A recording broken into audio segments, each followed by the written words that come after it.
Hey, everybody. Welcome to the Snap No Tap podcast.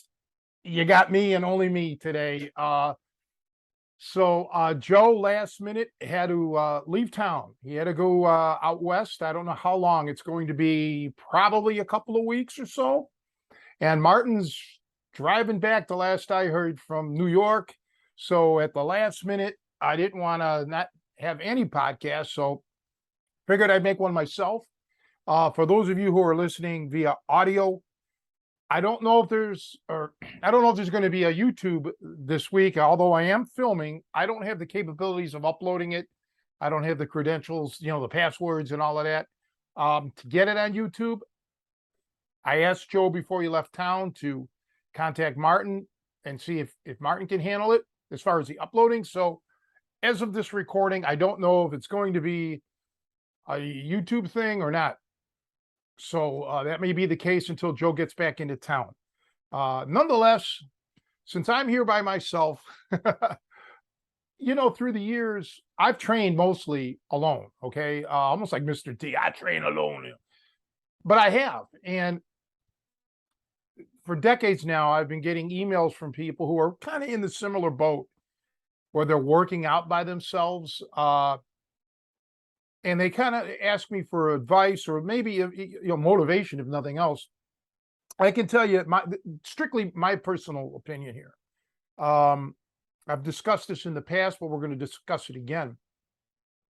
When it comes to actual exercise, be it lifting weights or cardiovascular stuff, road work, whatever. I mean, unless you're going heavy, you can get a good workout by yourself. I mean, I've lifted probably more times alone than I have with training partners, except when I'm going heavy, of course, for safety purposes. And even back in those days when I was going heavy, if I didn't have a training an assistant, I would bench in the power rack. So I've always been like self-motivated for that. There's things that you can do as far as shadow boxing, shadow wrestling, that'll get you active and physically you're honing your skills, but also cardiovascularly it's helping you.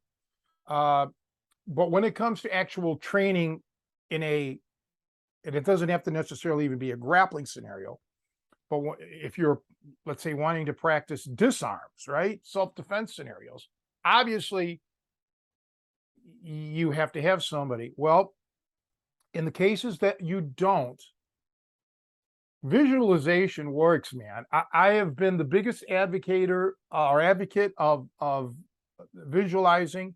This is something that Rod Von actually got me started on, but indirectly. I should probably talk about that in a minute. He did a lot of what I would consider freaky things, strength-wise and, of course, physically, fight-wise, but he had this power of the mind thing, okay, where he could block out certain pain and just, he had this tunnel vision focus. A lot of it was visualization. That wasn't the term. He used to say that you have to see this. He didn't use the term visualization. And also later, the term really was self-hypnosis. You almost put yourself into that trance-like state, right? So that fascinated me. Again, I was younger. We didn't have access to the internet. I didn't know a lot of, adroit people in this kind of world. So I didn't really have the terms back then of visualization and self-hypnosis. But those are the things that you really have to start working on. And I kind of want to give you some examples. When it comes to visualization, I tell people you have to visualize in slow motion, just like you would practice physically. Let's say you have a training partner, got to go over the move slowly. That's to trigger your memory, to make sure that you're going through everything properly. So you're working on your brain, and then the transmission of it to your limbs, okay? Just as when you're practicing music, you do your scales or chords, whatever, but let's say scales nice and slow, and make sure all your your technique is there, and then you gradually start to speed it up when you're doing your scales. And if you're going to go 2 octaves, you make sure your fingering is right.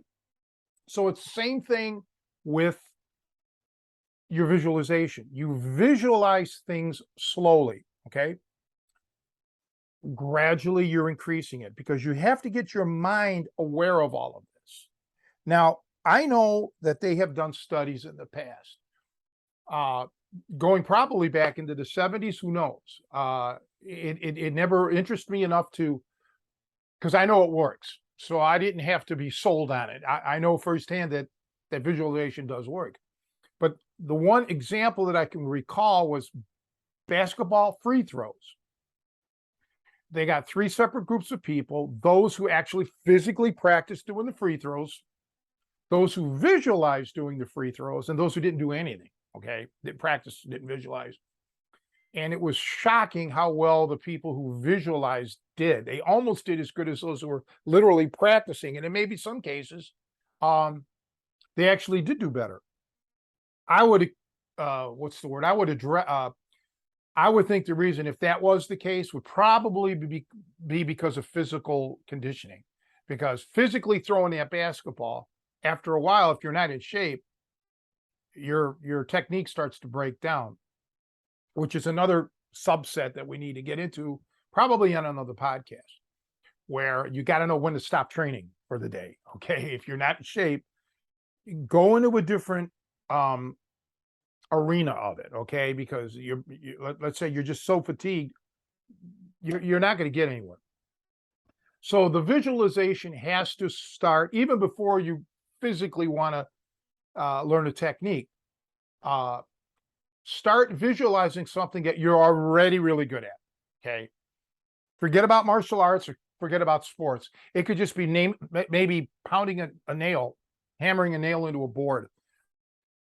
You have to get your mind conditioned to concentrate on that act of pounding that nail in a board. Let's say we'll use it as an example, for 5 minutes straight. Okay, yeah, it's all about focusing. And this is where the self-hypnosis part comes into play, because you have to block out all the distractors. Okay, so there's a thing called, what do they call it, road hypnosis or something, where you're driving along, all of a sudden you fall asleep at the wheel, or you're just so deep in thought that you don't realize you just covered 20 miles in your automobile. So this isn't pseudoscience. I mean, this stuff happens, and I'm sure it's happened to all of you at one point in time. You're so focused on something, somebody's talking to you, you don't even hear them. Okay, this is the kind of state that you need to get into, and the more you practice it, you can start to basically get into this state almost at will. Not meaning instantaneously, but it'll become second nature to you. So my advice is to start practicing visualization on a task that you already know, and work on getting your brain, your mind, to focus on it for 5 minutes, 10 minutes, 15 minutes. Okay, 15 minutes is quite a long time to do something like this. So once you know that you have that, then you can actually start practicing your physical new technique visualization.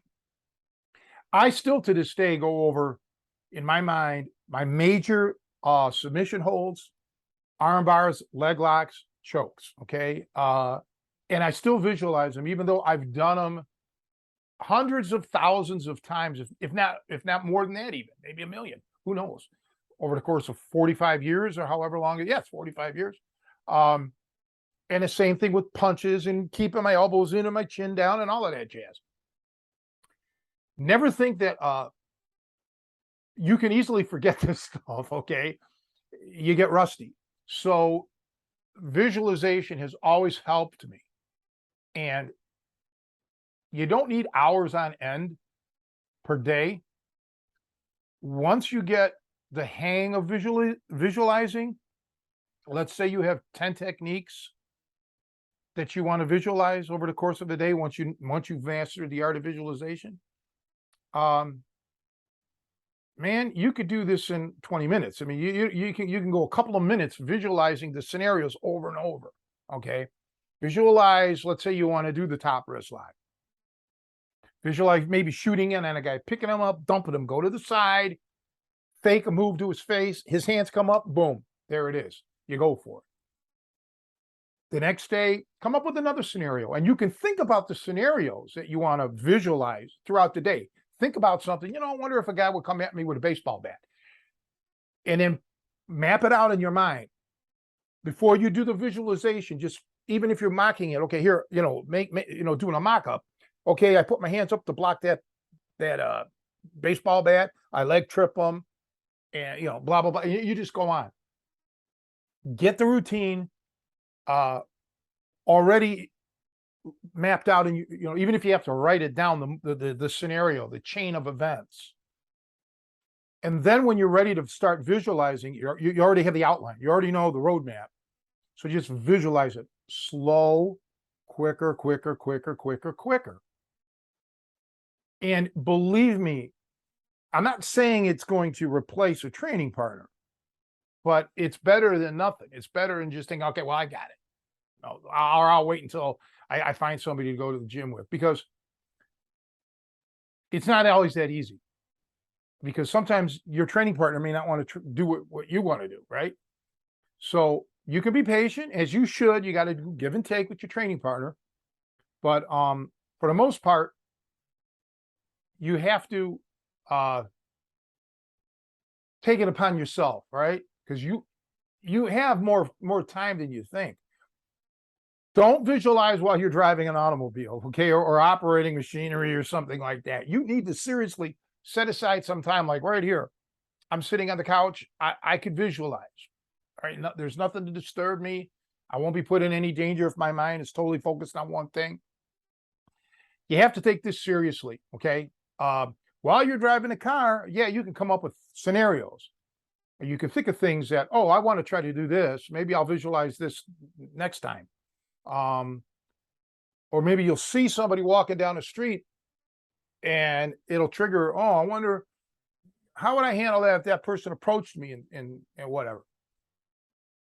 But anyhow, visualization can go a long way. Just make sure that what you're visualizing, you're using world-class techniques, okay? And please, again, I can't emphasize enough, go slow, work your way into it. If you rush through it, you're not going to gain all the details. And I mean, get as detailed as you possibly can, okay? Like, see yourself, let's say you're going to shoot in, like I said, and then dump him. Visualize changing your level. And what's he doing? Is he lunging for you? Is he throwing a punch? Is he wrestling you? And then you come under, you shoot, you turn a corner, whatever. Create this big production, right? And stick with it. That's another thing. Get the one scenario down, okay? And don't change it every 30 seconds in your mind. Run through that one scenario. He throws a jab, I slip outside, I slip, I shoot in, I pick him up, I dump him, I spin, I top, I fake a punch to his face or whatever, and I top wrist lock him. Go through that over and over and over, okay? Until you think you have it down. Because in reality, it should happen quickly. So if you're doing this in real life, let's say the whole thing took 20 seconds, at speed, when you visualize at speed, eventually, you'll be visualizing for 20 seconds. Once you get to that point, do it for a couple of minutes or however long you feel you need to, depending on your list of techniques you want to cover that day, visualizing. And there you have it. So 20 reps of it at 20 seconds, whatever that time comes out to, okay? Anyway, I don't want to bore you. It's kind of difficult when you're by yourself. I used to do this on the Facebook years ago every single day. Sometimes they were real short, but today's seem to be a little bit longer. According to the Zoom clock on the monitor here, it's been 15, 16 minutes. So it's a short podcast today. I apologize. We hopefully will get some guests, but as I said, it was short notice. No you know, no offense to Joe, just things, you know, crop up like that. So thank God, you know, we're able to do this. But anyway, I appreciate everybody joining in or watching, I should say, and hopefully we'll get a guest on or another host with me next week. Until that time, I'm getting prepared to stop the recording. Until that time, thank you, everybody. See you next week.